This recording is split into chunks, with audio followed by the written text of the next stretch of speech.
Hey, what's up, players? This is Hall of Famer Teddy Long, and right now we're getting ready to have a six-pack challenge match with Potsy and Tino on the big podcast show. Holla at a player.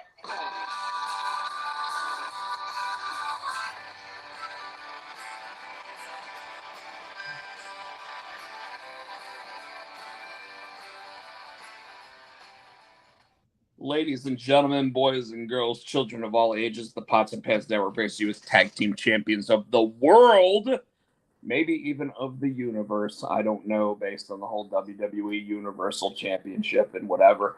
But it's the Potsy and Tino show. That's right. He's Tino. I'm Potsy. Our theme song, as always, is brought to you by Adam's House Cats, called The Wrestling Song. It's available on iTunes for 99 cents. And as you can see, I am Captain Rob Potsy Pochak tonight. That's right. And he's light blue New York Yankee Tino. I don't know what that means because the Yankees have never had a light blue hat. Well, seeing how you don't follow a real college team, this is actually Carolina blue. I thought it was cool. No, that's not Carolina blue. That's a New York Yankee hat. So I don't know why that's Carolina blue. But you know what? I'm not going to fight you on it because just because you're wearing a Picard jacket, I'm gonna stick it up your ass. It's a Carolina blue Yankees cap, which is two of my favorite teams. Don't be jealous. That looks dumb. What? Don't be jealous of the. I'm not jealous. Jacket. I'm not. I can be jealous of Joe Low, let me ask you, how does the Picard jacket look? The bitch wore it out in public. That's why he's single. I did not wear it out in public. I haven't. It has not left the house since I opened it. You didn't wear that to Ruckus when you went out there tonight. I did not. Okay. No, I didn't. I did take pictures of me wearing it, which I sent to you. But Joe Low, is this the perfect outfit to wear to GalaxyCon? Considering Terry Metalis and Todd Stashwick and Jonathan Frakes and Brent Spiner are all going to be there. Anyways, Tino, how you doing? I'm good. I'm trying to find Joe Love says he digs it. So there you go, Tino.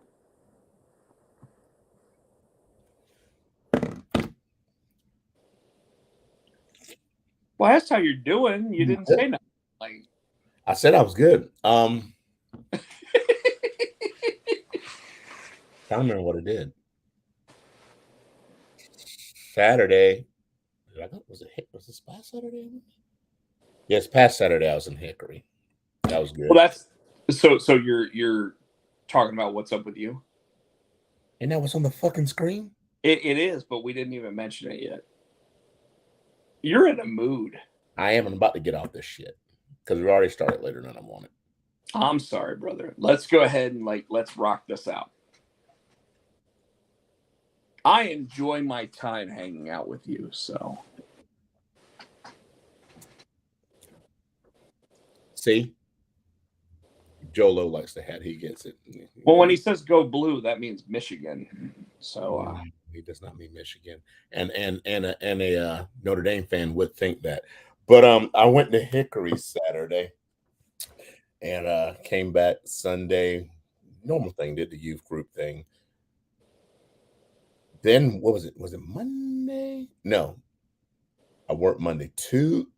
One day, whenever the fire shit started, up that's getting all the Canadian fires that are coming down, the smokes and all that's coming down here. Apparently, you don't watch the news or shit. I was in South Carolina, dude. It's been the reason it was muggy yesterday. And the air quality was been terrible. So I was going to cut my grass the other day, and they're like, "Nah, I can't breathe out there." So I didn't get to cut the grass, but it ended up raining anyway. Yeah, I was watching the news in New York City. They were like, "It's so bad in New York City because they're right there near the Canadian border." They said that air quality, they want if you have asthma, senior citizens, if you have heart conditions, things like that, you need to stay inside. And if you need to go somewhere, you need to go where you need to go and stay. They said the air quality was so bad that if you stayed outside, I think they said if you stayed outside an hour, it was like smoking a pack of cigarettes. That's how bad that shit was. Yeah, those fires that are burning in Canada, they got 150 that they can't control, and they're just blowing all the stuff, all the smoking stuff down this way. And it was, and Tuesday, I think it was Wednesday and Thursday, it looked like it was overcast. It wasn't overcast. It was all that shit coming from Canada. It even made its way down here. So Is it was maple? I don't know what the fuck it was, but I mean, it's still burning. You would think they'd be burning maple leaves or some shit. It's forest fires they can't control up You, there. you know what it must be? They must have started fires up there because 2 American teams are in the hockey finals. In New York City, if you breathed at all, you were at risk of mesothelioma and consumption from all that stuff. Wow. Thank you, Chris Barrett. I appreciate that. Joe Lowe, I do want to go ahead and say no Wolverines all the way. I am totally a Notre Dame fan, so go Irish. But you know, I do want to thank the friends at Hero Within for making this awesome Picard season 3 jacket. Finally came in. Which means it's perfect in times. Go Vols. This is not a Tennessee fan group here, Chris Barrett. So I yeah, he threw me off with the Go Vols. But I do, you know, Tino, it's interesting that you didn't have all that much going on, because you know, like I've been waiting on a background check for a new job, which came in today. So I'm sure I'll hear about it tomorrow, whether or not the job is a yay or a nay, based on the background check. So we'll hear about that, and I'll give an update to at least you as soon as I know. But this week I did get the first 2 pages of Stonkered, which I've been coloring. So we do have do have a new comic book on the way, as well as obviously you know, Zor is what's that say? The smoke has been playing havoc. Yeah. Yes, and apparently it is with me as well, and I didn't even realize it. But obviously Zor issue 1 is completely done. At this point, I am going to say that it is a no-go with Image Comics, because they normally say, hey, if we've had it for 30 days and we don't even reply to you, that means we decided not to go with it. And they did not reply within 30 days. So which was that? That's Zor. No, which who didn't reply? Image Comics. And IDW, technically, because neither one of them actually replied to it. Not a big deal. The fact is that we're hoping that when we launch with a Kickstarter, so that way we could actually launch a couple special covers and everything for the people that decide to go that route. And we would love everybody that is a follower of the Potsy and Tino show to be a supporter. I know that Joe Lowe will. I'm assuming Chris Barrett will. Hopefully Michael Turner will. You know, so hopefully we'll have some big time advancement on that. But the book's coming, and then, like I said, Stonkered. I got the first 2 pages. I sent you the first page, Tino. What did you think? It was awesome. It looked awesome. I was like, it looked like you actually did good. That looked just like him. I mean, but I didn't do it. It was Eric, the artist of Junior High, that drew it. It was amazing. Yeah, Eric really outdid himself. He made. I mean, so just so everybody knows, we're asking local wrestlers if they want to be a part of this, so that way they can purchase covers and purchase copies of the book and everything else to have something special to. I'm looking at it again. It's amazing. And first page, anybody here, if you want, just send me a message on either Facebook, Instagram, or Twitter, and I will send you the first page so that you can see exactly how good Eric's art is for this. I mean, he's killing it. But I colored the second page today, and yeah, let me just say that it's he's I mean, he's not just killing it, Tino. He's like destroying it. Like he is putting it, like he told me he leveled up before going into this from the last issue of Junior High Horrors. He said, bro, I've leveled up since the last time. Like this stuff's gonna be off the chain, and he's killing it. He's killing it, and I can't wait for people to see it, especially because I think the story's hilarious and and and and about a wrestler at the end of his career. So of course we sent it off to a friend of ours who is a pro wrestler, Sean Cruz, who's been on the show, and Sean was like, "Dude, I thought I was the pro wrestler here," and he meant that because what he was saying was that I got into the mind of a pro wrestler. You know, like at the end of your career, this is how you feel, and that's it. Like he felt that resonated with him, and for someone who's never, I mean, I've been in the wrestling ring once as a referee. I've never been in the I've never been in the ring as a pro wrestler. So to have a pro wrestler sit there and say that I understood what he was going through and how he felt and what the end game was, I really thought that meant a lot there. Jolo said, "Fund my comics." Yes, fund my comics, please. As these Kickstarters start, I don't know how to run a Kickstarter, so if anybody knows how to make one of those successful, please let me know. But yeah, Tino, the other thing that was up with me is basically Sunday through yesterday, I was in South Carolina. I was having a good time because I'm trying to get myself a day job and wanted to spend a little bit of time with my sister and my brother-in-law down in Myrtle Beach before I did that. So I got 3 rounds of golf in. Now, Tino, in my 25 years playing golf plus, okay, so maybe 28 years. I think I started playing golf when I was 18 years old.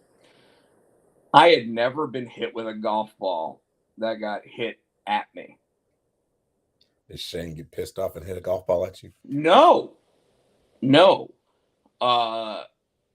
Both of us ended up hitting into a sand trap. And when we hit out of the sand trap and I drove the cart out of the sand trap, a golf ball came at 150 miles an hour, because that's how fast they move. Coming at me at like 150 miles an hour, I looked at Shane and said, "Look out." And then it hit me right in the belly. Well, they weren't hitting at you. You just got hit. I mean, they shouldn't have been swinging. So I'm going to say they hit it at me. Let me put it this way. It was still in the golf cart as we continued driving. So they got a couple extra yards out of it. My brother-in-law was so angry about it. My brother-in-law, Shane, he looked back and there was 4 guys, 2 of them young guys, 2 of them probably our age, and my brother-in-law, Shane, was like, "Rob, we can take them." And I'm like, I don't want to take them. I just want them to apologize and I want them to buy me a beer. That's proper etiquette in that situation because it was on a 1 hop. So luckily it actually slowed down some. But I do have a mark on my stomach right now that looks like an outlet for whatever reason. That's the way that the blood vessels broke on my stomach, which I think is hilarious. But they came up to us as we got onto the green, and they were like, "Hey, man, we just want to apologize." And Shane sat there and said, It's great that you guys want to apologize. It'd be really great when we get to the turn and you buy us a beer. And they were like, yeah, no problem. Well, we got all the way done. You know, this is the second half of the round. We get all the way done the round. We go in and we're having a beer, and they don't come in. So they basically bolted rather than doing the right thing and buying a round for the guy that they hit with a golf ball. And here's what's funny. They didn't realize they hit me with the golf ball. And I was like, I'll show you the mark. Luckily, it didn't hurt as much, especially since I was able to sit there and turn and go, hey, look out. And Shane went, what? Like this. And then it banged into my stomach. And, you know, if I had been skinny, who knows what would have happened, right? Like, there's a possibility if I had been skinny that it would have ruptured my appendix. I don't know. So dramatic. Dramatic? Like, I got hit with a golf ball going faster than a Major League Baseball pitch. That is not dramatic at all. That is the fact, okay? But luckily, I finished the round. I did all that, and I still have the mark on my stomach. And now it actually hurts more than when it actually happened. Just so you know. But regardless, I laughed a little bit, but at the same time, I was like, yeah, that's kind of fucked up that they would do that. You know, that they would swing, knowing that we had just gotten out of the sand trap. Anyways, last thing I'll say about South Carolina, we went to this place called Umberto's, which is a Pittsburgh-based Italian restaurant. And dude, if you go to Myrtle Beach, go to Umberto's, okay? Because you order your meal, and I ordered what they called the steak and scampi, which was steak and shrimp, and it was $40, which sounds like a lot, but it was a 12-ounce steak that was this thick and this big around, you know, like, so I mean, it was a good sized steak, and it had 3 jumbo shrimp on it. I mean, the shrimp were this big each, right? But just by ordering that, you also got an appetizer meal, a salad, which for me was just cucumbers in their Italian dressing, but their Italian dressing was phenomenal. Oh, the first thing was a thing of like lima beans, but it was cooked in a way that it tasted like meat. And I don't know what it was cooked in, but it was amazing. Wow, that sounds good. I like lima beans. Well, you would love this then. And I'm not kidding. It was like, I didn't want to try it. And Shane was like, oh shit, this is amazing. You guys got to try it. And I was like, fine, give me a couple of the beans. And it was like beans and like pasta. And there was like, I don't know. There literally was only like 6 things of pasta in it. And the rest was beans, you know? So it wasn't a lot of pasta. But when you ate the beans, besides that like weird lima bean, like texture that you get all the time, it was so meaty flavored that it was like, wow, what the hell did they cook this in? That's cool. Then the second, like I said, the second thing was a salad that they did, which normally is cucumbers, tomatoes, and onions, but I'm not like I can't eat onions, so I've told you that I'm allergic. Oh, I didn't know that. I know you. Yeah. So the girl who was actually our waitress was like, "Do you want me to just go cut you up like a cucumber and put it in the salad dressing?" And I'm like, if you don't mind. Like, I didn't want her to, and she's like, "Oh no, that's what I eat." So she went back and she ended up cutting up a cucumber that my sister and I ended up eating. And dude, like, I don't know what they put in their Italian dressing, but I could just eat that all day long. Okay. And you know me, when I go to an Italian restaurant, like the number one thing I order is what? chicken parmesan. And my sister and brother-in-law were laughing at me because they thought I was going to order chicken parmesan. And then I ordered the steak and shrimp.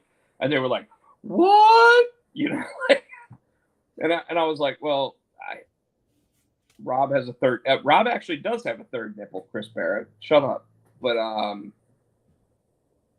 don't even want to explain what that actually means if you want to look it up. But shit, that threw me off. But then the actual dinner came out, and dude, like my sister ordered. They offered a veal and eggplant parmesan combo, right? So my sister's like, do you want to try any of it? And I'm like, yeah, I want to try the veal. I don't like eggplant, so just let me try the veal, right? So she goes ahead and she cuts a piece, and she's like, I think this is the veal. And I try it, and I'm like, that's eggplant. And she's like, but it's supposed to be both. And I was like, yeah, okay. So go ahead and let me try the other, right? So she starts cutting through all of them, and she's like, everything looks the same. And I'm like, I think they just gave you eggplant. So she asks the waitress comes up and she says, let me see it. And she cooks through them, and she goes, which one's the veal? And she goes, I think they gave you all eggplant. And I'm sitting there, I'm like, no wonder I didn't like this. Like, could you imagine if I had ordered the chicken parmesan and they gave me all eggplant? I'd have been like, this is the worst chicken parmesan I've ever had. But dude, you cut into your steak. This is eggplant. But the steak and shrimp that they gave me was in this like butter, oil, lemon, something or other. And I mean, just moving the steak around in it after you were done eating all the shrimp was like just it was so good. And I was like, should I take half of it home? Should I? And I just kept eating and eating, and I was like, none of this is going home, right? I have to stop myself. I eat half it and then take the other half home. Yeah, I couldn't.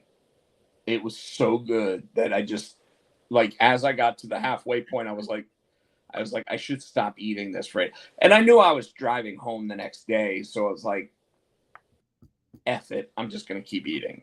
So, and the only reason why we even went to this place was because Shane and I went to the pool for their community, and there was this older couple there, and they were like, you guys need to try this place. And we were like, really? Because that's like 5 minutes down the road. Normally the good places are like 30 minutes, or whatever. And they're like, no, you guys need to try it, trust us, blah blah blah. And what did they think? Shane and Shorty. What's that? What does Shane and Shorty think? They were like, we're so glad we tried this place. So and they like 2 other Italian places, but I'll tell you what, the amount of food you got, like if you ordered the chicken parm, it was $25, but you still would have gotten all those other things with it. So a lot of places like Olive Garden or whatever, you're gonna get your chicken parm for like $19. So for $5 more, you got 3 extra courses. That's good. And dude, it was phenomenal. So anyways, I'm done with that. You ready to start talking about some wrestling? Yeah, first of all, we gotta yes, we need to we need to give a 10-second salute, don't we? Yep. And tell you what, while we're getting that ready, I will go ahead and add R.I.P. Iron Sheiky Baby. In seconds. Did I spell that right? Is it I-E? I don't even know. It looks right. It'll be all right. You know what? I'll edit it. I'll put I-E.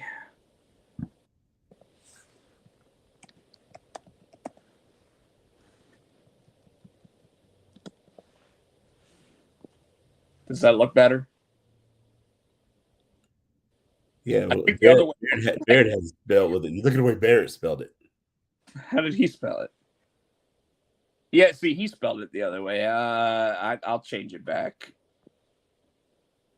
It's just sheet with a Y. Well, I don't know how to spell chic. Is it E-I? Is it SHEIK. E-I? You know what? Here, They know who we're talking about. that's how we're doing it. I'm also going to take this jacket off before I start sweating. Yeah.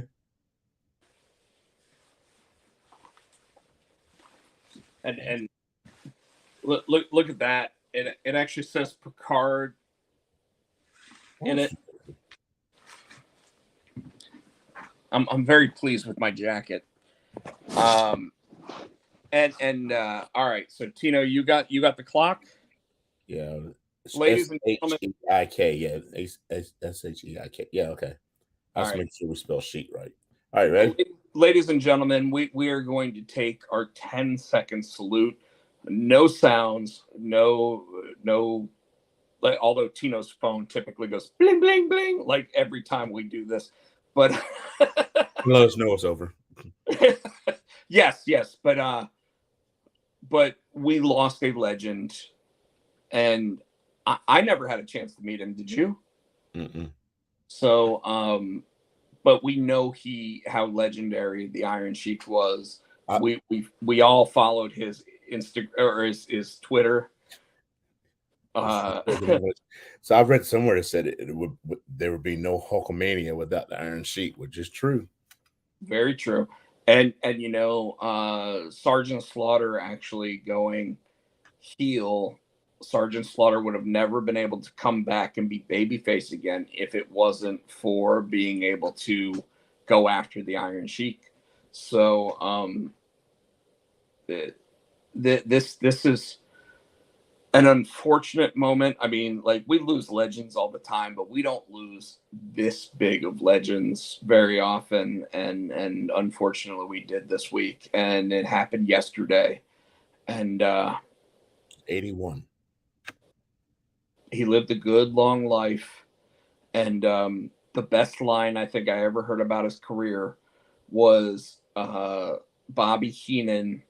Right as the gimmick battle royal at WrestleMania 20 was happening, and they said, and he said something along the lines of, by the time Iron Sheik gets down to the ring, there'll have been another 10 WrestleManias.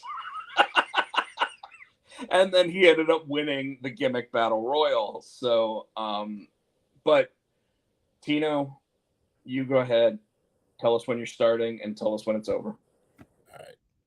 Starting now.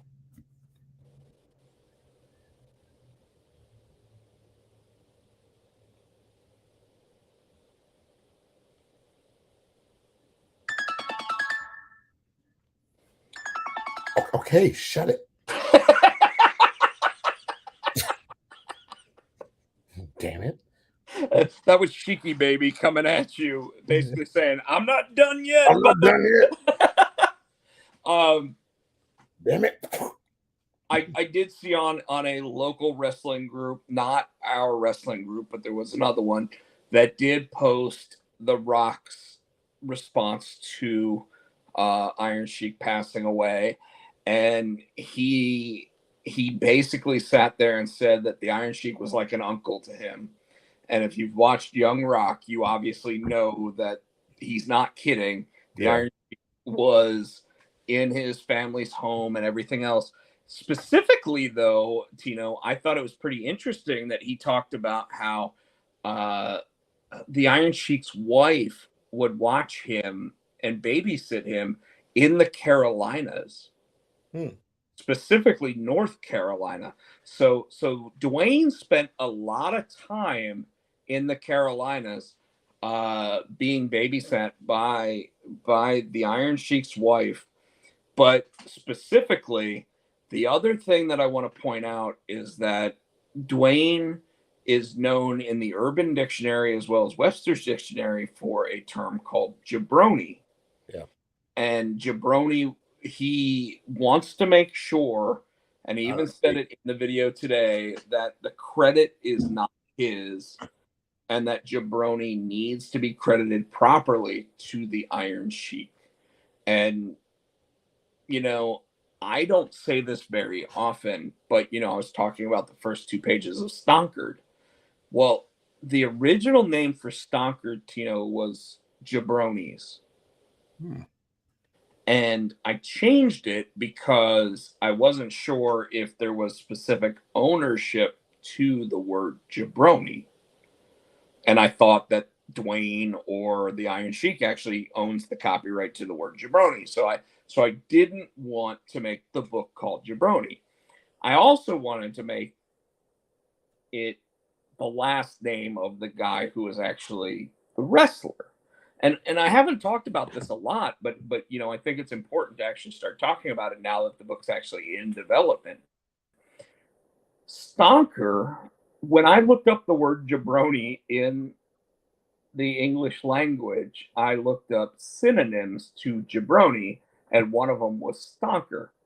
And so basically, if a wrestler was a stonkered wrestler, they were a jabroni. They were the jobber. They were the guy that was going to put over everyone else.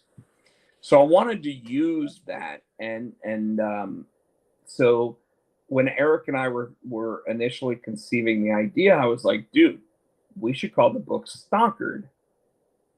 And he's like, why? So I explained it to him, same way that I'm explaining it now, is that it's another word for jabroni, right? But because the word jabroni actually means jobber and loser and everything else, we wanted this guy to actually be like at the top of his game, retiring, putting over the new talent, kind of like an Edge or a Sting or somebody else, like that. And so I was like, well, we'll call him Jack Stonker, and that'll be his name. So if you really know wrestling, you know that the word stonker means that you're a stinker, basically. You're a jabroni. But for him, he'll be like Vince's Undertaker. He'll be the guy that always does what the boss says he needs to do, always follows the company line, always does that. And then at the end of his career, like, he has no idea what's going on. And that's literally the first 2 pages. You see him, you see the young upstart in the ring sitting there calling him out for what's going to be his retirement match. And kind of like heels. Kind of like heels. Except, we all know that Jack ended up not putting brother over. By the way, Heels does have a launch date of July, I think 28th. So we will finally be able to see season 2 of Heels, which Stephen Amell has actually just said that he has a project going on with the WWE. Sweet. Probably now that Cody's back involved, I'm not surprised. Well, but apparently CM Punk is heavily involved in season 2 of Heels. Yeah, because so it's awesome. WWE might not want to sit there and really dig that far into it, but apparently he's working with them and may also work with AEW some. But I would anticipate why I don't understand. Just because he's working with CM Punk, WWE wouldn't want anything. I would think WWE would want to put their brand out there. You know what I mean? You know what I'm saying? Well, if Cody was in it, then yes, I would totally see that.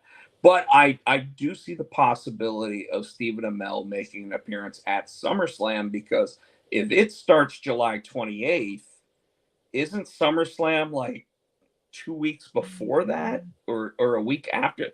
Actually, SummerSlam is usually in August. I think it's August 3rd, actually, now that you said it. And by the way, that also means that the SmackDown in Raleigh should be a pretty big SmackDown because it's 2 weeks before SummerSlam. That's July 15th, 14th. It's the day before my birthday. 16th, 14th, whatever. July, so July 14th, SummerSlam August 3rd, 2 weeks August after 4th. that. August 4th is a Friday. So it's probably going to be August 5th. So it's 1, 2, 3 weeks. But that's that's when still SummerSlam is. I got to see when SummerSlam is. But that still means a high probability of the bloodline storyline really taking center stage, right?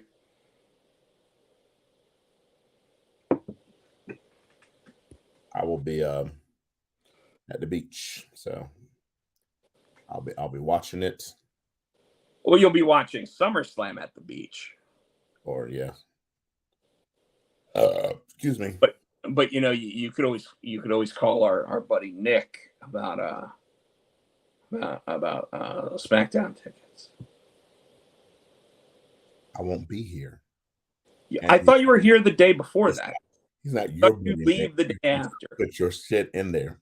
I thought you leave the day after. I leave. We're leaving the which day from the 8th to the 15th. So you're leaving before SmackDown. My birthday's a Saturday this year, so SmackDown's the SmackDown that Friday. SmackDown's the 14th. I will still be at the beach.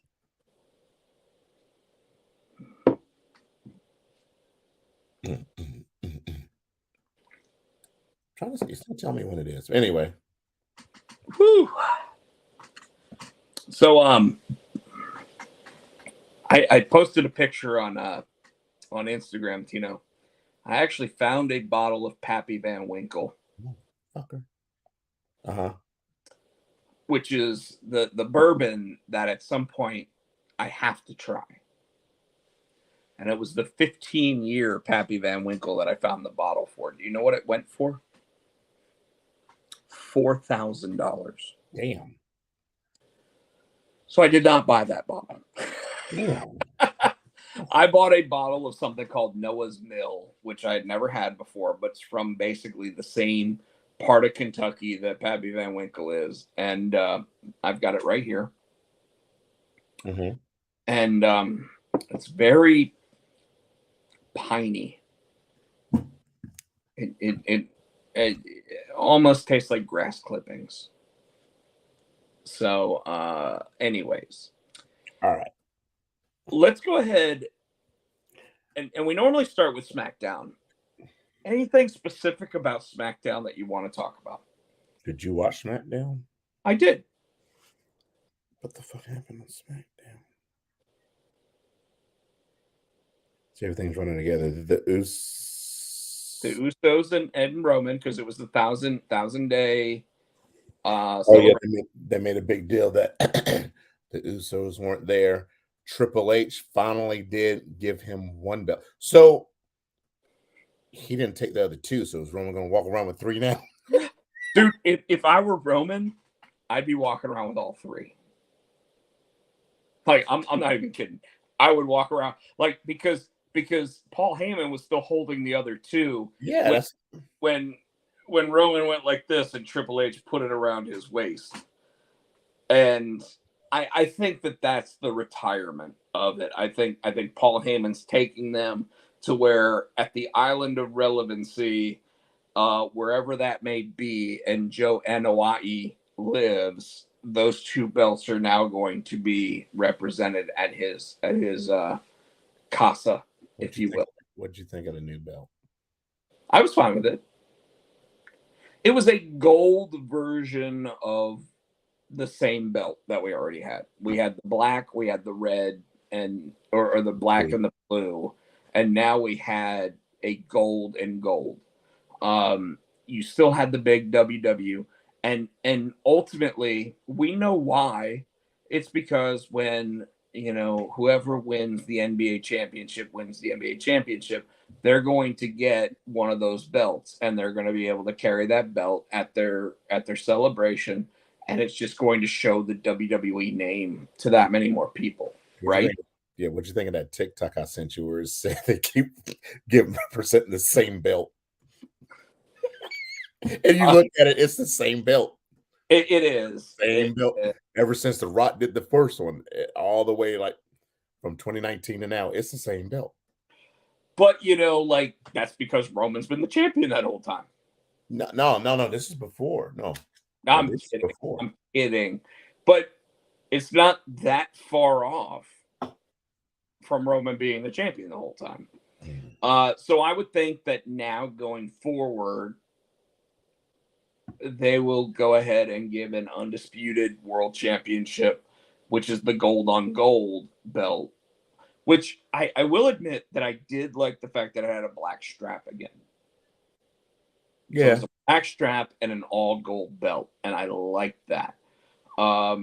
It has the red in the WW, and that's it. Otherwise, like you have the WW all in diamonds, and everything else is just gold and that little red stripe. Everything else is gold.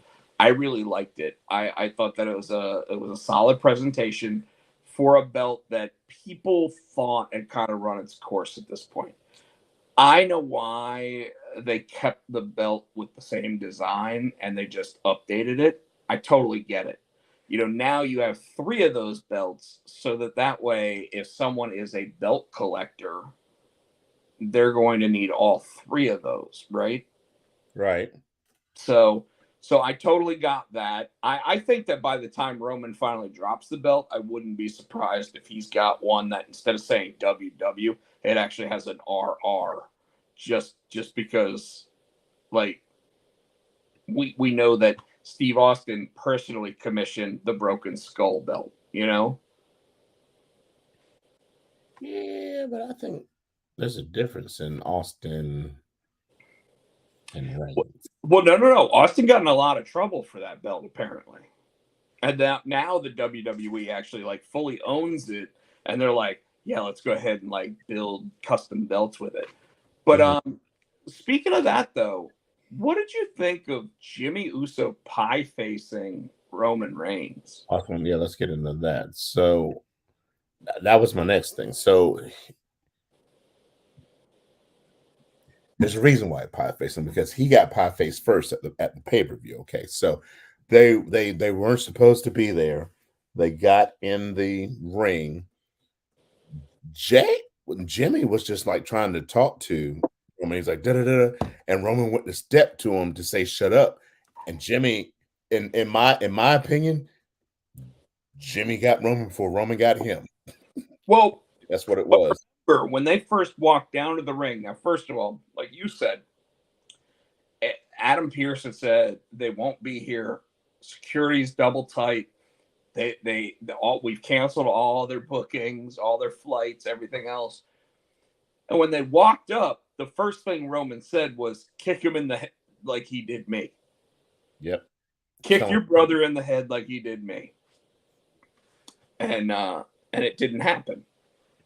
And Jay was like, that's not what we're here for, bro. That's not what we're here for, Oos.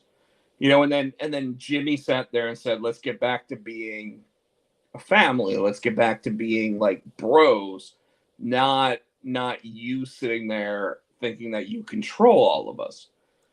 And that's the moment that he handed the mic off to Solo, and Solo said, I recognize you as my tribal chief, but these are my brothers. And he stepped away from Roman. Roman was like, and then, it kept going. And Jimmy was like, let's get back to being what we were. Let's own this place like we did. And it's funny because the way that Jimmy remembered it there never happened. It never happened. What do you mean? It wasn't, let's all be together and be bros and this, like. Well, I think he's talking about after the whole initial thing. They pretty much ran roughshod. They did. I think that's what he was talking about. Well, and I kind of agree with you, except I think he was trying to gain favor and be more in control of what they were going to go after. And of course, Roman sees this as like you guys are trying to seize power. So what's he say? You know, he does the big hug with Jimmy, and the crowd fucking erupted when they hugged. They were like, yes, the bloodline is back together, right? And immediately after the yes, we're back together, Roman had the no, we're not going to do that. I'm the head of the table. I'm in charge. I'm this guy. And of course, it didn't get very far after that because what happened, Tino? Oh, Solo hit him with Jimmy with the Samoan spike. So I want to ask you right now. After that moment, Roman immediately left the ring. Paul Heyman dipped out, and Solo ended up leaving the ring with Jay basically holding his brother. And then there was a moment where I think it was on WWE.com where, and I don't think it was actually on TV. It was on TV. As we were walking up the ramp. Oh, it was on TV? Yeah. Where Paul Heyman said, well, what about Jay? Yeah, that was at the very once he said he'll fall in line like he always does, and that's when they cut the black. So it was the last thing he said on SmackDown. So do you think Jay falls in line like he always does? No, not this time. A lot of talk online about Rikishi coming in. And basically, sorry, I might have to sneeze again. And Rikishi coming in trying to set the record straight with the bloodline. My question to you is, obviously Rikishi is the father of the Usos and Solo Sikoa. I already told you my thoughts. We'll go ahead and say it again. Last week, Rikishi is going to come in and say, these are my sons. It might not happen soon. I said, Roman has disrespected and put his hands on everybody except Solo. And Solo hadn't turned on Roman yet. What it's going to take is Roman's going to be too big for his britches and put his hands on Rikishi. And once he does that, I think that's what's going to cause Solo to snap and beat his ass. So I think we're soon. I think it'll be a slow build, but I think that's okay. I think that's what's going to make it snap. I think it's too early to have Rikishi come in and Solo to leave Roman. Yeah, no. It's going to be a slow build, but that I'm calling it now. That is when shit's going to hit the fan when Roman puts his hands on Rikishi. I almost think that Rikishi will come out and Solo will drop Rikishi, which will then make the Usos sit there and say, you done went too far, kid. And later on, so we have two possibilities here. We've got the possibility of them trying to build Solo up to be as big as Roman so they don't need The Rock, right? Yeah. We have that possibility now. And you and I started talking about that last week. Mm-hmm. The other side, though, is what if, because Solo sits there and attacks his own dad now, Rikishi ends up enlisting The Rock to take down Roman Reigns. And I think I would love that, but with his schedule, I think I can almost see what you're saying.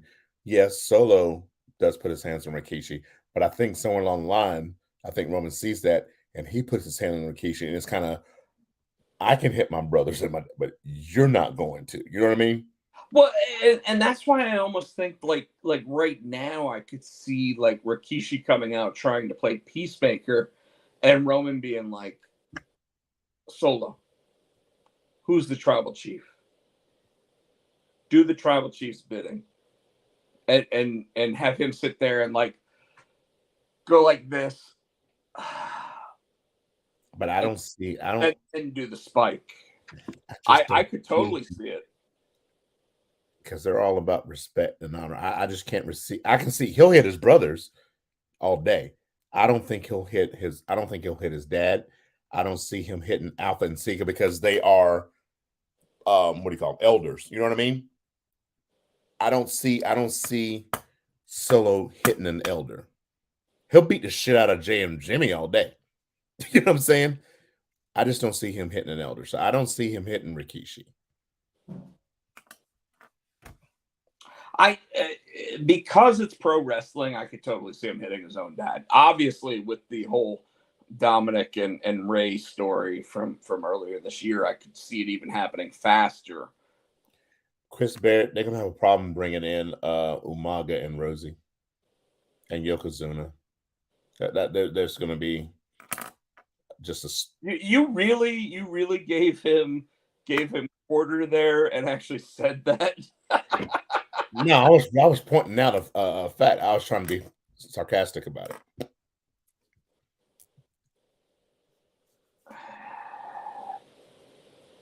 Iron Sheik and Bobby the Brain will be there too. Anything else from SmackDown that you wanted to bring up? Money in the Bank. Who won the Money in the Bank? That was LA Knight beat Montez Ford. Yes. And you were admit it, you were surprised by that. I was. Who won the women's? They had a women's match too. It was Zelina Vega against Sergeant Laughter. Sergeant Laughter. That's what I call her now, man. Even her hat has a cobra on the front of it. They need to just kill that gimmick, man. So Bear said you forgot to mention Snooker's dead too. Touche, Barrett. I mean, seriously though, when we talk about the Lacey Evans character, the fact that they've given her the Cobra Clutch. Apparently, I was reading this week that they originally wanted Sergeant Slaughter to be part of that angle and give it to her, and he was vehemently against it. He said, "No, that bitch ain't killing my gimmick." No. And so when I saw the picture on the Twitter machine that said, "When you see her, what do you think?" I was like, that's what I call Sergeant Laughter, which, by the way, is Sergeant Slaughter without the S.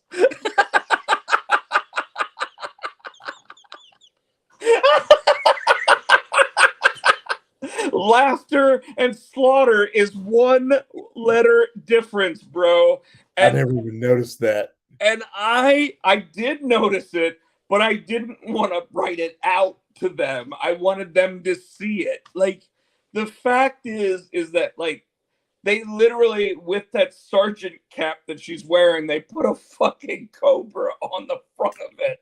And I'm sitting there like, is this G.I. Joe? Like, what they need to bring out G.I. Bro. Make Booker T come back down. Oh, tell me you didn't just say that. He'll be your manager. Once Ric Flair got her pregnant, then whoa! What did he say? Fucking Chris Barrett, dude. Fucking Chris Barrett. She should have had Flair's baby. That'd done more for her career. So it was interesting to see her lose to Zelina Vega. Why? They need to revamp her or send her to AEW. They're not doing anything with They need to send her to AEW? Something. You mean NXT? No, I said what I said. I said what I said. All right, so I want to move on. For the first time in a long time to this show right here. AEW Rampage. Why? Night of Champions on AEW Rampage. Okay. There were 4 different championship matches. They had Vikingo. Is that how you say it? Vikingo? Vikingino. See, Baird agrees with me. Viking. Yeah, I know who you're talking about. Viking O, right? against what's his name? Commander and somebody else. And nobody, no championships changed hands. in the 4 matches that they had. I thought one did. I don't think they did. But that match Was fucking phenomenal. And then they had Vikingo sit there and do like a 630 into a table outside the ring. Looked like he broke his own fucking spine. Missed everybody else, but broke the tables in the process. So who cares, right? Got back in the ring. 1, 2, 3. Great. Second match was Zack Sabre Jr. versus Action Andretti. That was good. That was better than I thought it was going to be too. Well, Zack Sabre Jr. is one of the best wrestlers in the world. Action Andretti, I still think, is like garbage.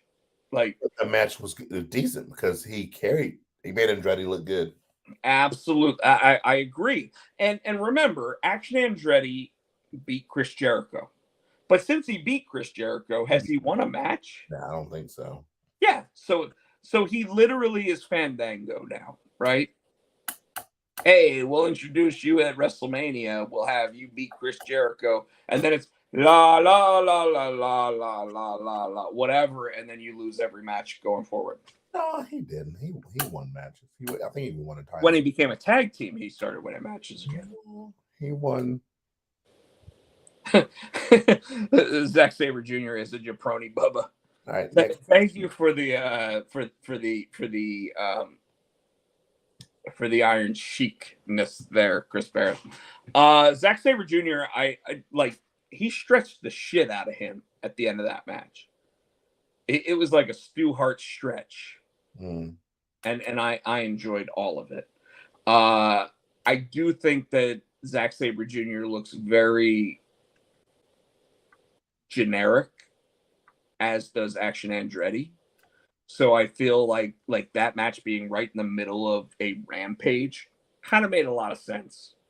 Even though Zack Sabre Jr. has been around for a long time and is a top talent if done right. Does that make sense? Mm-hmm. The main event, which was Shibata versus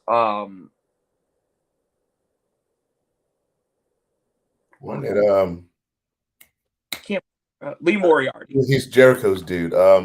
No, it's Lee Moriarty. Garcia? Lee Moriarty. I thought it was Garcia. No, Garcia came out at the end of the match. That's what I was confused. Okay.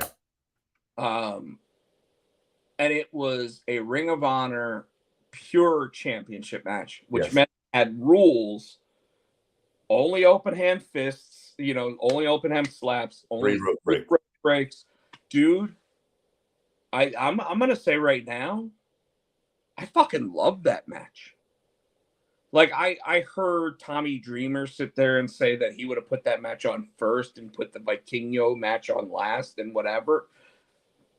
I was glued to my seat watching that match. Oh, I love those pure matches, man. They're always good. I didn't think Moriarty had any chance of winning. Hearing Shibata's story in the middle of the match about how he actually came back from like a stroke. Oh, it was worse than that. I mean, it was not fucking he was brain dead for a minute. Yeah, it was a stroke. It affected it was brain. It was real bad. He was out for almost a year. He had to learn how to walk, talk, all that shit again. And then when you see him in the ring, the one thing I'll say about when you see him in the ring is you don't see him taking any head bumps. No. Unlike fucking Bryan Danielson. No.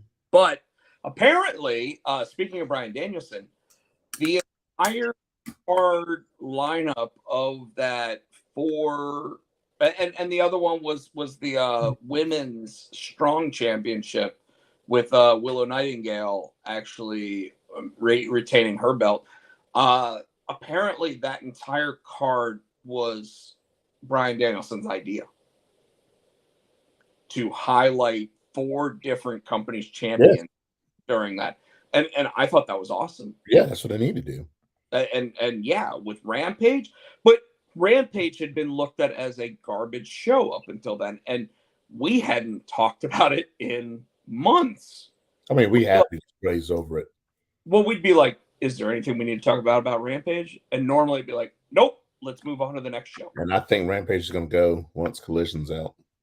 Well, it's going to be it's probably going to be the AEW Dark show instead, right? So it'll be the show that everybody that's on Dark right now will end up being on, because they won't have time to sit there and do an extra YouTube show at that point. I don't think, anyway. I could be wrong, but that's kind of what I feel.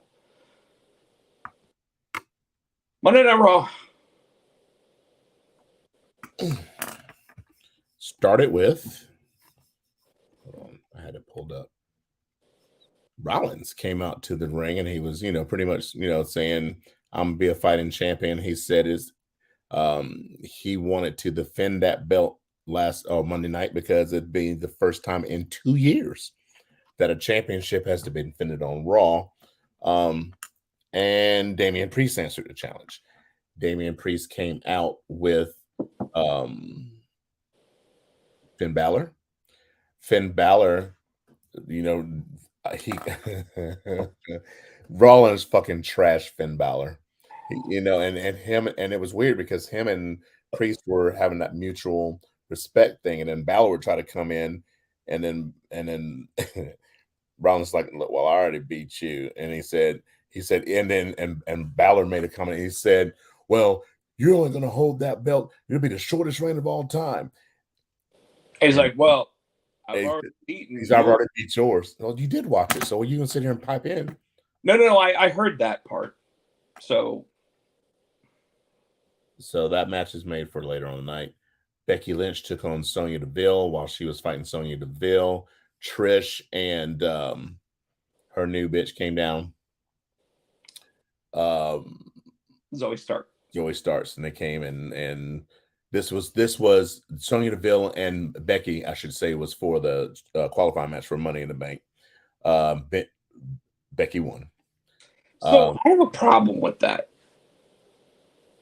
If you notice so far, it looks like with the men's, none of the people up for it have ever been World Heavyweight Champion or Universal Champion, right? But then all of a sudden, Becky gets qualifying match against Sonya Deville. And for a while, it actually kind of looked like Sonya was going to win that match. And then Becky won. And I was really hoping, and I hate to say this because I hate outside interference causing a distraction and blah, blah, blah. But for this specific moment, it would have made sense for Zoe Stark to actually have gotten involved with the match and caused Becky to lose. Am I wrong? Yeah, to continue their storyline. So yeah, I was almost thinking that she was going to lose once Trish and Zoe came out, so they can finish their feud. So I don't know where this is going. Well, I have a feeling they're going to, like, you'll see Becky getting ready to grab the championship, and that's when Zoe and Trish will come out and cause her to lose. Okay. And because I feel like that's already predetermined, I don't care as much. You know what I mean? Like, I care about who's going to win, but since I think that that's already how this is going to go down for Becky, I think it's just a wasted spot in that match. That makes sense. Who's the champ?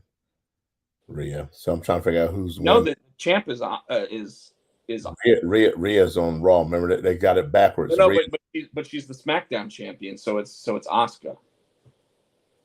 And by the way, Asuka's on SmackDown with the Raw Championship. We didn't talk about this, but I started thinking about it, and I was like, the previous years they would flip-flop the championship belts, right? And they would just go to that other show.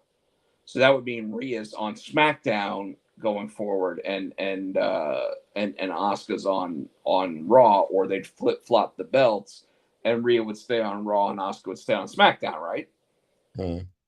But we always talk about how we want the draft to be finite. We want them to be stuck on their show, right?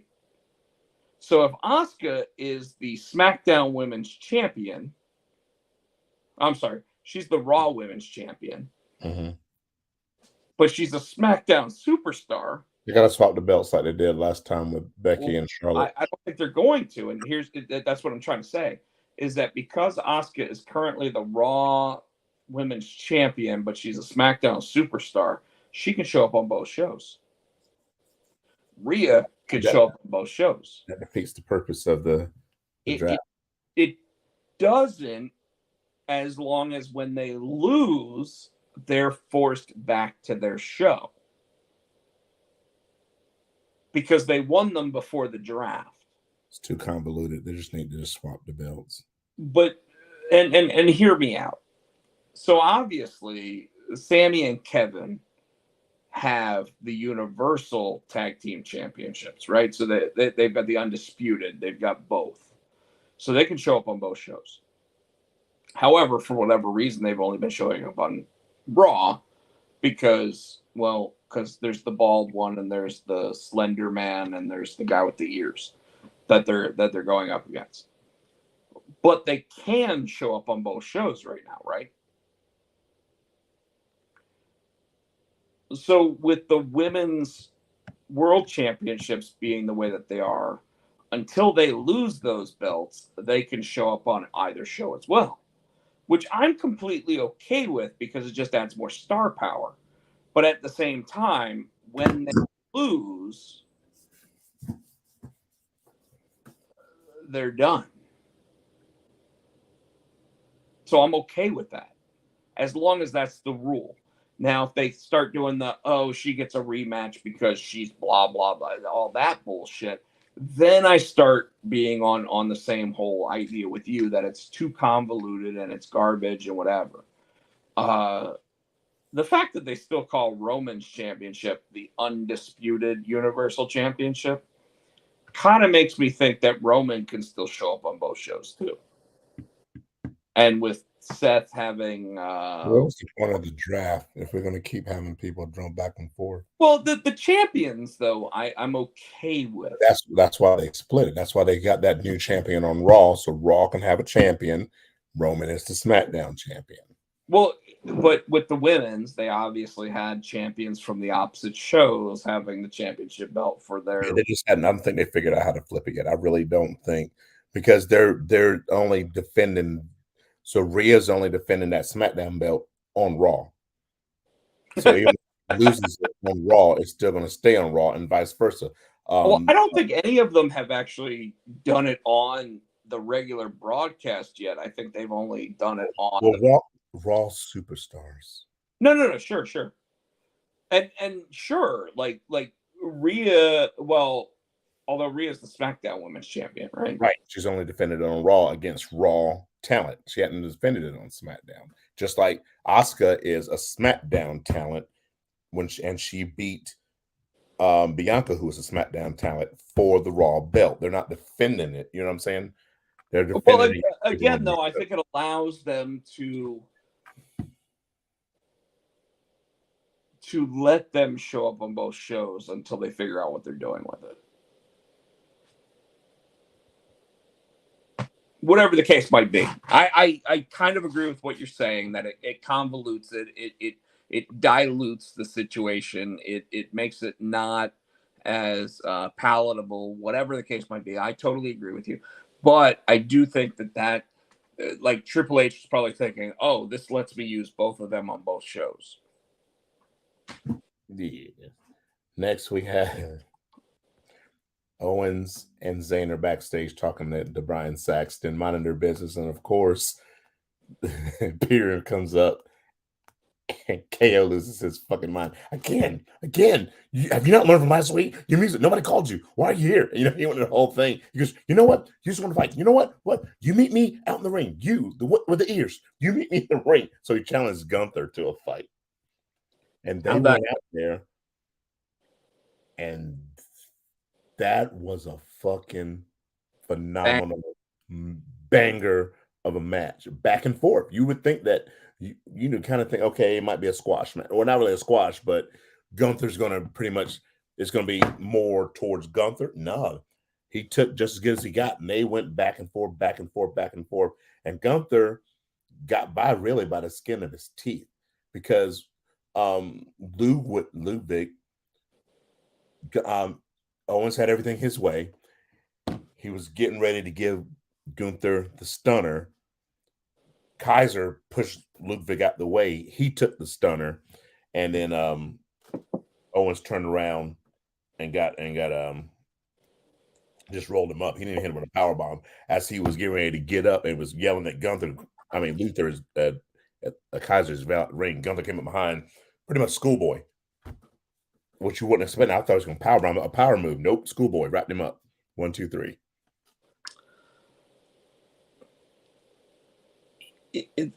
It's difficult to beat a guy like Kevin Owens and make it believable right now because him and Sammy are so hot. And this may have been the WWE's way of seeing whether or not his nuclear heat that the two of them have had recently can be extinguished. Because now you kind of figure that like Sammy is gonna try to stand up for Kevin, and if Sammy loses to Gunther, then all of a sudden you have to wonder like,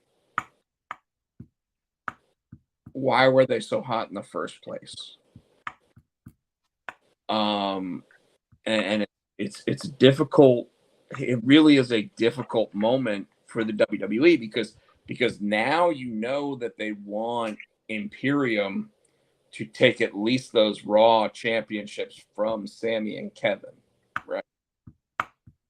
And if they do, how did they beat the Usos in the first place?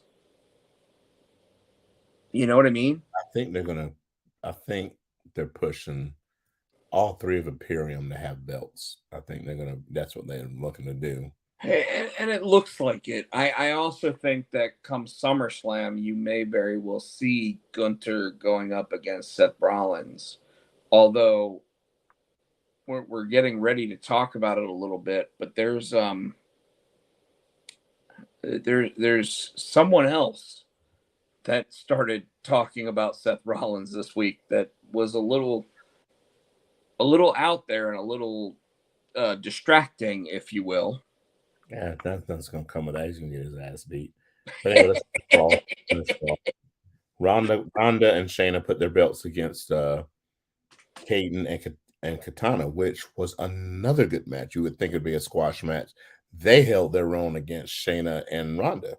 The reason why I think they held their own is because WWE did a really good job of delivering them as a legitimate tag team.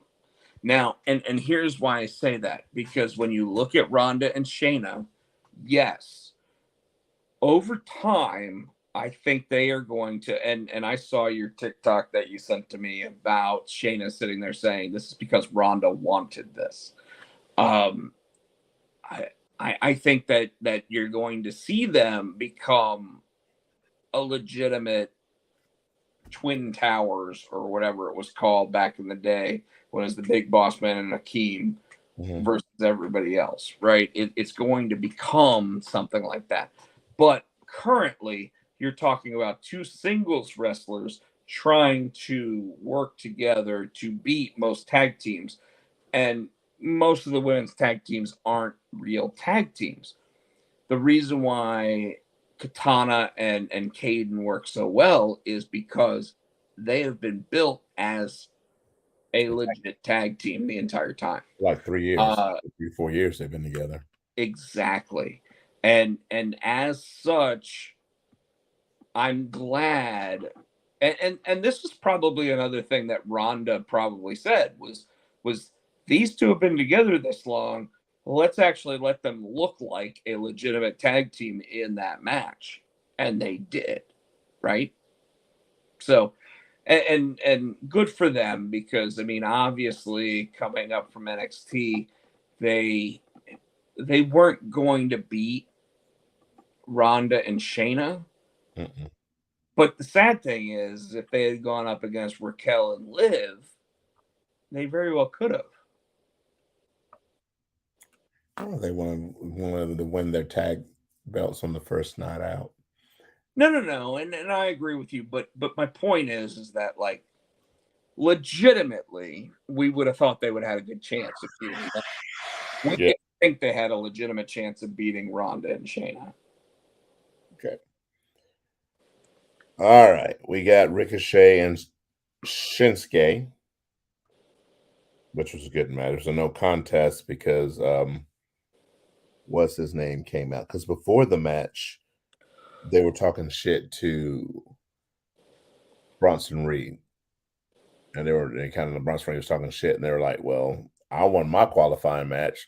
Shinsuke won his qualifying match. And they looked at him, and so they were just making. So he's like, so Shinsuke and Ricochet went out there. They were having a fucking banger match. Bronson Reed came out, so it was a no contest because he attacked them both. Don't expect Bronson Reed not to be in that Money in the Bank match. I have a feeling they'll do a last chance Yeah. get in moment, and Bronson Reed will be the guy that ends up winning that. Yeah. Miss TV had Cody, and he was pretty much, talking shit. Told Cody he looked dashing, and Good line. Good line. told him he looked dashing, and he was, talking. He pretty much was, backhanded compliments. He was handing Cody all night. Chris And Barrett, are you serious? William K is actually pregnant? Nah, but so he's like, well, I got a surprise for you. He said, I got another, second generation, superstar, blah blah blah. So he brings out Dominic Mysterio. So Dominic Mysterio and Rhea come out. Dom ran his mouth. Cody got the better of him on the mic. He turned his back because Dom was leaving, and Dom spun Cody around and slapped the shit out of Cody Rhodes, and then ran behind Mommy. And so she's like this, and Cody's like, and so they back out of the ring. So that's not over. You know what's funny about that is that coming out of WrestleMania, I sat there and said, what if, and right before WrestleMania, I said, what if Cody Rhodes won against Roman Reigns? Who should the first person that he goes against be? And I said, what do you think about Dominic Mysterio? And you laughed at me. Yeah. You legit laughed at me. And now what are they doing? I mean, they'll have a program, but not for the belt. Dom. No. It's not going to be for the belt. Obviously, it's not for the belt. He didn't win. Yeah. But now they're going to do Cody versus Dom, and it's going to be second generation against second generation, right? Like, if it was a straight up match, Dom get his ass whooped. But Finn's going to be there. Rhea's going to be there. Damon's going to be there. Do you think this will be something where they have Brandy in the audience and she gets slapped by Rhea and it causes like? Oh, they I think they're trying to push that because they did say something about on Twitter. Brandy has said something about Papa won't slap you, but Mommy will. They're talking to Rhea, talking about you slap my husband. I'd love to see them have their kid actually learn how to slap just so they can slap the wrestlers. All right, let's move on. Zoe Stark against Natalya. Zoe. And then the main event. Seth versus Damien.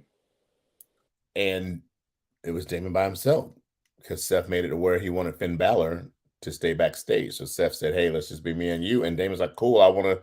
It's like, again, they were it was weird. At the beginning of the episode, Damien was like, it's okay, Finn, I got this. I got it. So they went, they wrestled. It was a good match. Seth won because Balor came out to try to sneak attack and it backfired on him. You know, he got Priest got the stomp, but at the end of the match, Priest was pissed at Balor. So they're saying that this may be you all right? This might be a Priest face change, which makes sense because Dragunov is supposed to be coming up to join Imperium. Judgment Day or Imperium. No, it was JD McDonough was supposed to be joining Judgment Day. So if Priest is looking like he's about to turn face, I don't know about all that yet, but what I will say is JD McDonough. No, after the show, he shook Steph's hand, and he pretty much had nothing to do with. He walked away from Balor. Well, I'm going to go ahead and give a hot take right now and say that JD McDonough needs to put some body weight on, because otherwise he looks like a fucking bobblehead. That dude is a big head on a little body. Dude, okay. Right. He literally like cut his hair or something so that his head doesn't look so fucking big on top of that like 160-pound frame. NXT. Because we're rolling on an hour and a half. I know, and I'm with you. All right, NXT. We didn't talk about it, but Tiffany Stratton ended up becoming the NXT Women's Champion. We said that last week when we did the reviews of the. Did we? Yes, sir. I didn't think we actually talked about it at all, but we did. All right. So what happened this week? I was out of town. I apologize.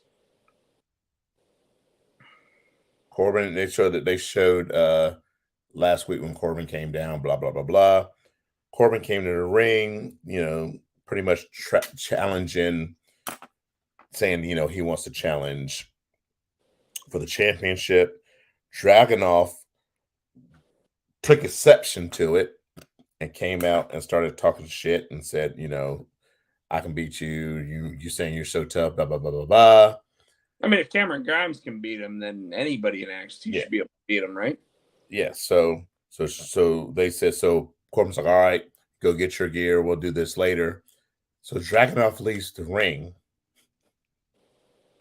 Trick Williams comes up behind Corbin and beat his ass and threw him over the top rope. I was wondering, where the fuck did Trick come from? I mean, sometimes it just happens, especially in a little building like the NXT Pavilion or whatever the hell they call it nowadays. Yeah. So then backstage, we see Center. No, we see earlier in the day, Thea Hale came stumbling out of a training session because Thea Hale, Chase U, the blonde. Okay, yeah. She came out because she was in there with Drew Gulak and Charlie Dempsey. They were showing her, some moves and how to smash people and do all that good stuff. How to smash people. Yeah. So and then they show. Hudson came up and he's like, "Are you okay? You shouldn't trust us." No, they showed me how to grab people. And she takes him by his arm and she starts twisting him. He's like, okay. And so they walk off. Avi now and the Creed brothers. Chris Barrett's probably gonna have something to say about how Drew Gulak is taking Chase U's kids and telling them how to do certain moves and whatever. Go ahead. Avinal and the Creeds went against Ava and the Dyad. So Ava every time the Dyad tagged Ava in and Ivy would come in the ring, Ava would tag back out. She didn't want no parts of Ivy. Dude, Ivy Nile is nasty. Yeah. So they so then they show backstage, Braun Breakers jumped Elia. So now instead of Elia and Corbin, it's going to be Corbin and Trick. All right. So then they go back to the ring with Ivy and the Creeds. They win. Schism wins because they cheated. So Ivy and the Creeds don't win. Yeah, Ivy drops Reed and turns around, and Ava. She hit her teeth. It's so stupid. Ava put that fucking mask back on and fucking headbutted her. Took the mask off, and that's how she won. So not with the teeth. No. She could have just hit her with the teeth. Then you go. Stacks is visiting Tony D'Angelo in jail. He pretty much, they figured out it was Gallus that put him in there. He's like, my gut tells me it's Gallus, but it could be this, it could be that. And Tony's like, no, trust your gut. Da, da, da, da, da. And Tony was like, how good he has it in there. Yeah, so he's got because he's the boss, and he's got people bringing him newspapers and all this other shit. Newspapers. He had papers, and he can watch TV, and he's got a phone in there somehow. So Blair Davenport, who she was NXT UK. But she apparently was the one that ended up beating up everybody in the parking lot. Yeah, that they had her back there, and she was like, okay. So they go to Mr. Stone and Von Wagner. So remember last week, he was like, Von, you need to speak to a therapist, and Von's like, I ain't paying for that. So they started, what about this guy? And they're like, well, he did this, and then they cut to Von choking out this therapist. And then how does therapist? Yeah, and then they showed to another one, and he's beating the fuck out of that one. So they're at his last one. He goes, and so they're sitting there waiting, and this dude comes out crying, thanks, Doc. And Von's like, fuck it, I ain't going in there. You see that guy come out crying? I'm not going in there. We're leaving. And as they get up, this fucking drop dead blonde with huge rack opens the door, and Von stops and looks and goes, I'll give this a try. And then Mr. Stone stood up, and Von puts him in, he goes, you stay here. And as he's walking in the room, he looks back at Mr. Stone and winks at him. And then it was funny. I gotta give that was funny. It was funny. You think they'll bring this woman in as a character, or do you think that she's just gonna play like the? I think she's just gonna be kind of like the they did with the Hell No Team Hell No kind of thing. They'll probably show different vignettes of him talking to her and all that shit. Sure. Blair Davenport takes on Danny Palmer. Of course, he beats the brakes off of Danny Palmer. And then at the end, it's Trick Williams and Baron Corbin. And that is a good match. Who wins that match? Baron Corbin wins that match, of course. After the match, Corbin stands tall. We see the replays. Corbin says he's going to SmackDown to win Money in the Bank, and then he'll be back next Tuesday. Right. They said that he was going to be in the Money in the Bank qualifier, which had everybody thinking, well, how can he go to NXT and win a match there and then lose the qualifying match? But I have a feeling like Trick and Carmelo are going to cause him to lose that match now.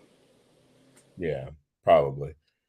You get the hard-hitting home truth with Nathan Fraser, his little talk show he does, and they were just talking about the Heritage Cup and how Nathan's gonna challenge Noam Dar for it next week, and Dragon Lee's gonna be in his corner. Mackenzie's backstage with Mustafa, and he's saying how he wants to write his own story. In NXT.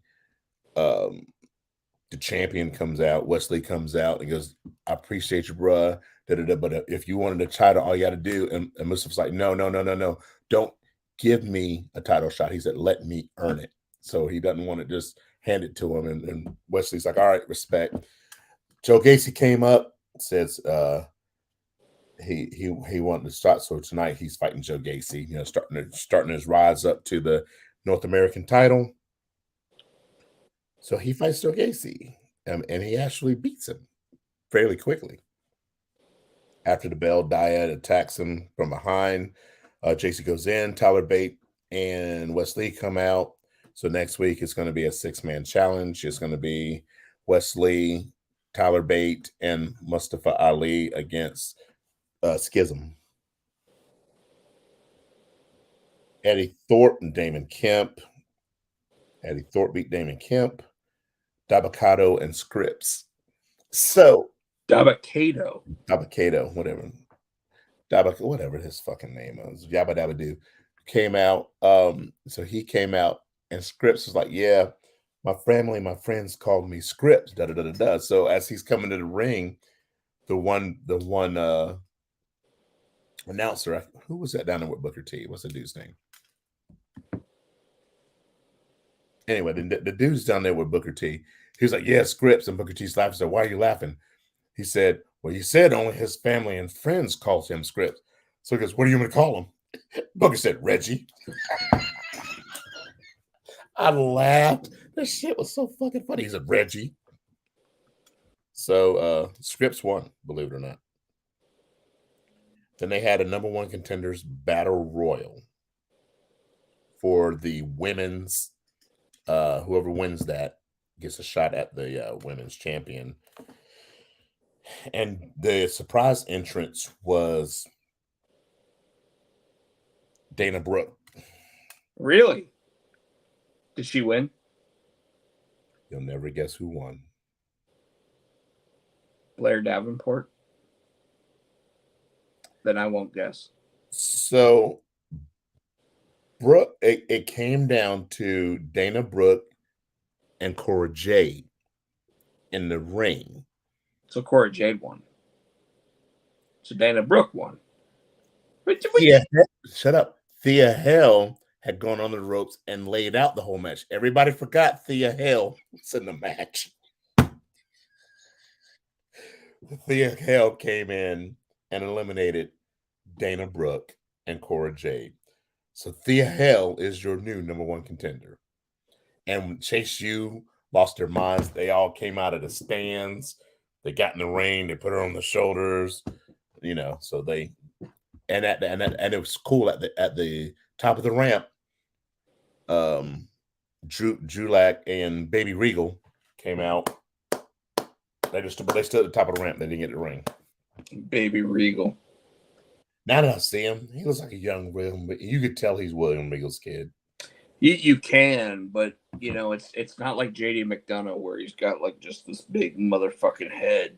But JD McDonough's not related to anybody. You've got a big head too. Have you not seen yourself on this screen? My head actually is proportional because I got a big fucking stomach too. Let's be real. See, I said it. Dominite. Let's bust out Dynamite. Dominite. So the first match was the AEW International Championship. Orange Cassidy, Swerve Strickland.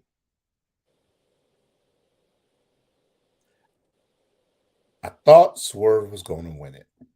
I didn't. So who was right? I thought Swerve was going to win it. I mean, it's getting to the point now. It's getting because I thought because he had his people down there with him, but Swerve. I mean, he won.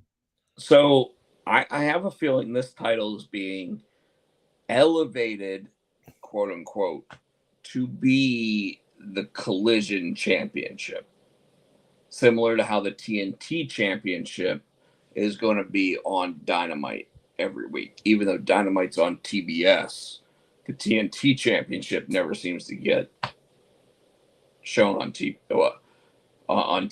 anymore. We'll see. We'll see. So then we had the Blackpool Combat Club against Chaos, which was remember. I don't know if we said it on the air or off the air. I said this that I feel since they left ROH, the Best Friends are a comedy act, but Best Friends and who's that? Rocky Romero? Romero, yeah. They fucking took it to the Blackpool Combat Club and they held their own against the Black. And I was pleasantly surprised. I thought it was going to be a squash. I honestly thought they were going to get the piss beat out of them. It wasn't going to be a match, but it was a match. Let me ask you something.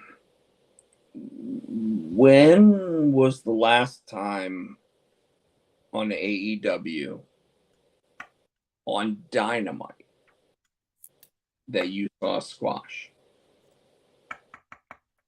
See it all the time. We used to see it with Wardlow would squash all the 20 refs and so yes, Wardlow was different because they Goldberged him, right? And what's his name was doing for a while too. Hobbs. Hook. Hobbs, I think, was on But Rampage. when he was with and Hook, I know, was on when Rampage. he was with Taz, he was But- squashing motherfuckers. But Hook was on Rampage when Hook was on Rampage. I give you that. Hobbs was squashing motherfuckers on Dynamite. right. But how long ago was that? I don't know. So my point is that like you thought it was going to be a squash, but like Young Bucks, Kenny Omega still squashing motherfuckers. Well, hold on. I know that you're getting ramped up here, so let me go ahead. BCC are squashing motherfuckers. What? BCC, the Blackpool Combat Club, is squashing motherfuckers. But they're not. They're going through full matches. They're getting 12 to 15 minutes before the match is over. Now, granted, John Moxley's taking his hood off and he's bleeding, but I mean, like that's just what we expect from John Moxley, right? My point is that like Keith Lee doesn't squash anybody, even though they're half his size. I'm not in the mood to start this conversation with you again. I'm not. I'm just saying that Dynamite seems to always be competitive matches for the most part. Yes, every so often they do sit there and try to drive in, the whole one guy's a little bit different, so we're gonna squash him, that kind of stuff. But for the most part, it's always a competitive program. Would you agree with that? Yes. Okay. That's all I'm trying to say. Not trying to say anything else, not trying to argue. So and because of that, I think even when they show these Blackpool Combat Club matches where you're like, okay, they should squash this group, they still let them get their shit in. The fact is, though, that your feeling that the Blackpool Combat Club should be squashing them isn't wrong. The Blackpool Combat Club should be squashing them because you're talking about John Moxley, who is now a 2.5 or 3-time AEW champion. Claudio Castagnoli, who's a 2-time Ring of Honor champion, and Wheeler Yuta, who's a 2-time Ring of Honor Pure champion, all in the ring against these guys who have never done anything except maybe won the Trios championship belts. Like, honestly, you're right when you're like, I thought this was going to be a squash. It should have been. But the fact is that, like, the guys who should be squashing the other guys are probably too nice and not sitting there saying, hey, this should be a 60-second squash match. You know what I mean? So I'm 100% with you that when you say that it should have been a squash match and you were shocked that it wasn't, I'm shocked it wasn't as well because, honestly, it should be. Yeah.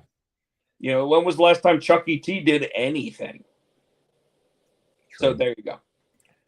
The Young Bucks and Adam Page challenged Go ahead. BCC in a trios match next week. They challenged who? Combat Club. The Blackpool Combat Club.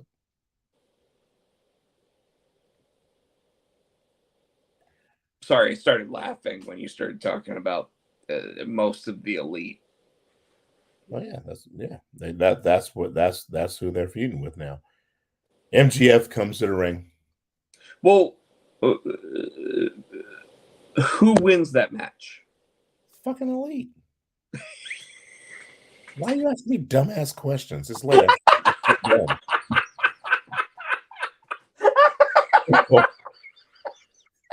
That's me dumbass. MJF. Because they let the Combat Club in at the pay-per-view. The elite ain't going down twice. The only person they go on their knees for is fucking Tony Khan. So, I can't stop laughing. What? I can't stop laughing. Why? Because you're right. but the way that you said, you're like, you fucking know who's gonna win. You ask me a dumbass question like that. Well, the only reason why I'm sitting here going, wait a second.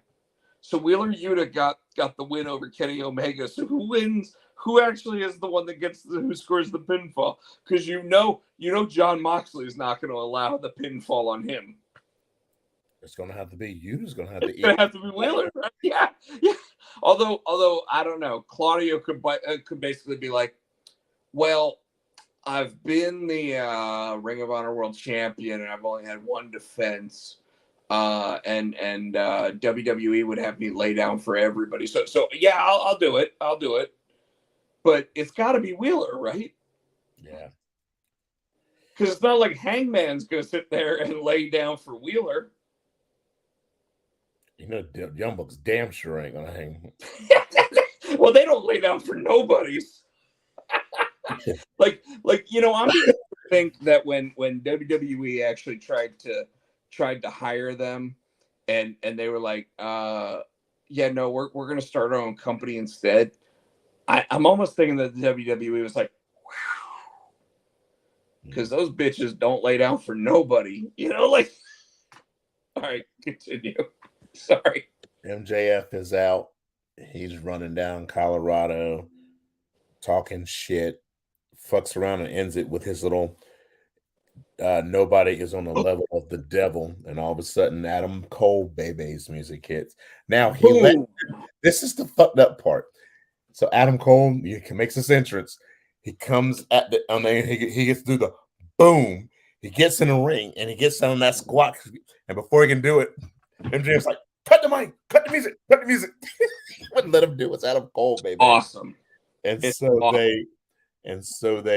they have a nice back and forth. They had MJF rips into him. He even cuts a little, splices in a piece of Adam Cole's promo, and you YouTube that to me or TikTok that to me. And so Adam Cole comes out and he's like, he's like, is that the best you can do? Really? Da-da-da-da-da. He runs him down. He goes, why are you always concerned about, because MJF has made a thing like Britt has your balls and da-da-da-da-da. He's like, why are you always worried about everybody's relationships? First it was Daniel's, now it's mine. He goes, I understand you can't keep a fiance, and he just ran him down, da-da-da-da-da. And so what he ends up doing is he pisses MJF so bad. He goes, because you're a coward and you won't fight me because you know I went. And he pretty much like fucking suckers him into it. And then he goes, I'll fight you any day of the week. Da, da, da, da, da, da. And so Cole goes, okay, we got a match. So you and me for the title. And then he goes, Adam Cole, baby. And he gets it in and he just leaves. I thought that was priceless. He gets in his shit and he just walks out. So where do you think this match is going to happen? I don't think it. Did I look and see it is scheduled for next week already? If I'm not mistaken, it's scheduled for next week. Adam Cole doesn't win. I think it's scheduled for next week. I don't know because their next pay-per-view isn't until. Well, they got Forbidden Door and they've got another one within like a week of each other, don't they? Forbidden Door. I think it'll be. What's the one that's in? Is that next one in London or something? All Out, right? All Out in London. They might put it All Out. I don't remember when they said they were having it. Well, they gotta sell All Out, even though they've sold 60,000 plus seats at Wembley Stadium. They have got to sell that fucker out, right? So I say they probably build this up, and if they do it All Out, Adam Cole's taking that belt. You're right. If they do it next week, I don't see him winning. Yeah, if they build it, I can see Adam Cole being the one to take that off of MJF. I mean, Adam Cole is good enough to do it, and Adam Cole obviously is. And this goes back to that whole thing of like WWE fans seeing this guy, right? And WWE fans would see him as Adam Cole and know who Adam Cole is, right? I think too, before he went out, he was on a major push. I think he was heading towards that championship before he went out with the concussions. Totally. So I think At there's going to the put it same back on track. time, I loved MJF's line of saying that Vince McMahon didn't see anything in him, and basically saying that, like, yeah, that's why you came here. Yeah, Whereas Vince McMahon wants me to come in 2024. I don't think he said that. He said something along those No, lines. he said Vince McMahon didn't want you. He didn't see anything in you. He said, I agree. And he kissed Vince's ass, but he never said anything about Vince wanting him or going in 2024. He goes, good choice. He kissed Vince's ass, but he never said anything about going there or Might Vince. have something to do with might have something to do with like the TikTok that I saw where he was like, I never said anything bad about Roman Reigns. Roman Reigns is one of my favorite wrestlers. And then he started talking about all the wrestlers in WWE. He's like, I'd love to face Roman Reigns. I'd love to face Cody Rhodes. I'd love to face The Miz. I'd love to face Seth Rollins. And I'm sitting there like, damn, that's not exactly what you expect to hear from him, considering fucker only works 7 matches a year. Yeah. Next, Jungle Hook and LaFashion. Yeah, it doesn't matter what their name is. That match was Hook, violent. Hook busted that dude open the hard way. but Hook also, and pardon me for interrupting, but Hook earned his stripes during that match, because by the end of it, his back looked like Randy Orton Backlash 2004 against Mick Foley in the barbed wire. Well, I think part of it was when he fucked himself up. Hook at first he fucking well, when he busted the big dude open, Vance open, he wrapped a fist around, he got on the damn barricade and jumped off and punched him.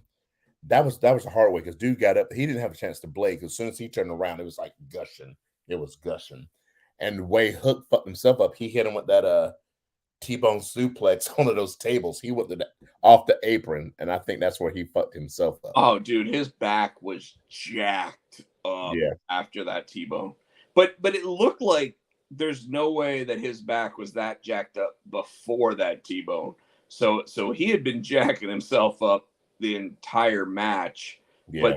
But like that move really put it over the edge. And then of course at the end of the match, he was barely able to get into the ring to put on the Taj Hajime. He put on the red rum, and Jungle Boy had Jose in the snare trap, and they were both tapping at the same time. So that was a good match. It was fun. It was fun. You saw that match? Oh, you saw Raw? You saw Dynamite? I saw that part. Takeshita against some random dude. Takeshita won. Chris Statlander put her belt up against Anna Jay. I thought Anna Jay for a minute almost cheated her, but she hit her with Statlander hit her with a tombstone.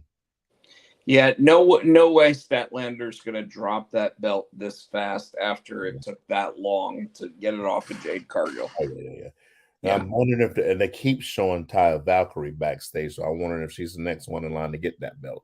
Is she going to be the one to beat Chris later on down the line? Because they really hadn't had any contenders. You hadn't heard anything from Jade. I'm surprised she hadn't tried to come back for a rematch, for her rematch for the title. So, and I don't see any other woman built up to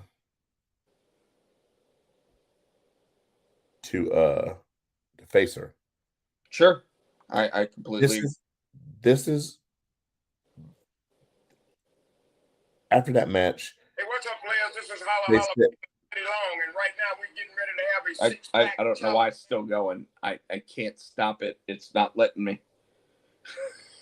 They're going to have a 4-way match on Rampage to determine the next number one contender for Tony Storm. It's AEW. One of the people involved is going to be Britt Baker, and she's the main one. Now, while Britt has said, and she said it on that show, Access, whatever they do it after they hadn't showed it in a while, she doesn't want to be champion again. But I'm almost wondering if she wins that fatal 4-way, right? She becomes number one contender to face Storm next week. And Adam Cole has talked his way into a title match. Do we have Britt and Adam having the titles at the same time? I don't think so. If Britt's not really interested in the title right now, I see her getting taken out of that match by like the other two members of Outcasts. But I can't remember who was in that match, but the other three, I don't see. Doesn't mean they have a chance to Britt's win. the only one makes, you know what I'm saying? The other three, you're like, I don't see them. Doesn't mean they have a chance of winning. That's the whole thing, you know. Like It'd be a waste. You know me, I hate when they put someone against a champion. And why am I wasting my time watching this? Why are you putting this on a pay-per-view? Why? It's just it's a waste of time. Main event time. Night Barrett. I guess Barrett said he's out. Main event time is Ricky Starks and Jay White, which was a good match as well until Juice got involved. Yeah, he got Switchblade up in the run and the Rochambeau, and as he was turning, he knocked the ref out. Of course, the ref took a bump. Now, remember, FTR and Juice were banned from ringside. Didn't stop the motherfucking ass boys from coming down and hitting them with their finishing move. The ref comes to in time.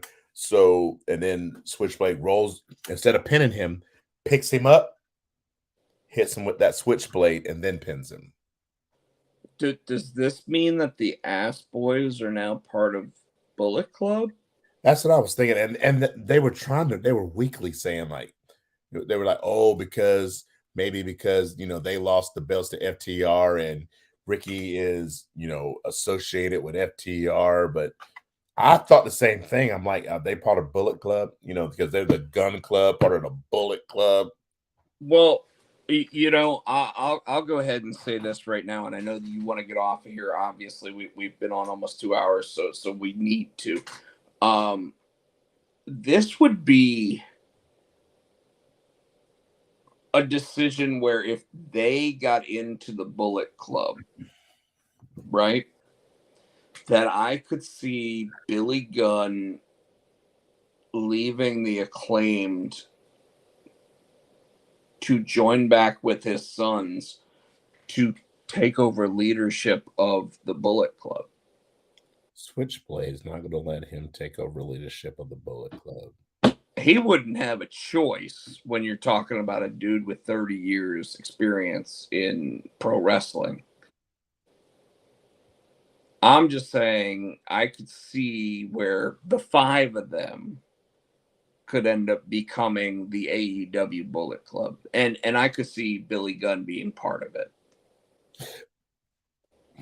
And it would be interesting to see how they would finally get to that point. But I could totally see him finally turning on the Acclaimed because his sons did something he approved of. Okay. All right. Know what I mean? Yeah. Like it's a pretty cool concept when I think I hadn't thought about it like that. Yeah. Yeah. Well, that's about it for this week, man. Anything else? This week was sponsored by Jack Daniel's Lynchburg Lemonade. Last quick thing that I'll say, and this has nothing to do with that. It's more of a what's up with you. This Saturday I will be in Wilmington, North Carolina at Port City Comic-Con. Weren't you there last week? No, that's this week. I am a guest at the show, and then next week, Friday, Saturday, Sunday, I will be a guest at Heroes Con, which is my favorite Comic-Con. because it is one of the last actual Comic-Cons. And Heroes Con is in Charlotte, North Carolina, and I will be there all weekend long. Table numbers are 2008 and 2009, I believe. So It's in Wilmington. no. So Heroes Con is in Charlotte, but Port City Comic Con is in Wilmington. And when was the one in Charlotte? That's next week. This Saturday from 11 to 5, I will be in Wilmington, North Carolina for Port City Comic Con. Got it. All right. So wanted to let everybody know because they invited me. They're giving me a hotel room for the night before, all that good stuff. And you're leaving Thursday? Next week I will. Yeah. So we had talked about it a little bit beforehand. We need to reschedule our show for next week because you're even going to be out of town from what you said. No, the following week. So yeah. So we want to. I leave. Yeah. So I leave the 17th, and I won't be back till the 25th. So if you're out the 15th, should we reschedule for Dynamite night on next Wednesday, or should we do Tuesday night? Like I said, I got those classes till 8 o'clock, so it probably we'll just go straight into that because if I got class till 8 Wednesday and then I'm doing the show Tuesday, then I'm not. It's cutting into my cold time, so I'll probably just go ahead while I'm back here after I get finished with my class that Wednesday. We'll figure it off air, but that's probably what we'll do. We'll probably be Wednesday night. Yeah. All right, folks. You should know how to reach us by now. No, I'm kidding. Go ahead, Tino. You can catch him on the Twitter. He is at Potcheck. I'm HoodieFan91. On Instagram, I'm SC Tino. On Facebook, we're the Potsy and Tino Show. Twitter, we're Potsy and Tino. And then we do have a TikTok, which we probably need to start putting on. But yeah, we're Potsy and Tino on TikTok. But your turn. All right. I am at Rob Pochek and Rob Potsy Pochek on Instagram. I am Rob Potsy Pochek on TikTok. I'm Rob Pochek on YouTube. And I think that's about everything. You have too many. Yeah, I do. So with that said, folks, Tino believes he hears the Iron Sheik. Sheiky baby. Sheiky baby. Bubba sitting there calling out from that high hill in Charlotte, North Carolina. My shoe went in my hole. You know the thing he has on the end of his shoe?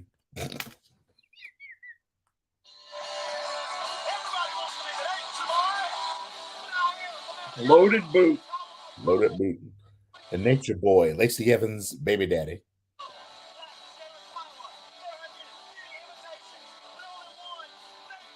We love you, Sheiky baby. Sheiky baby.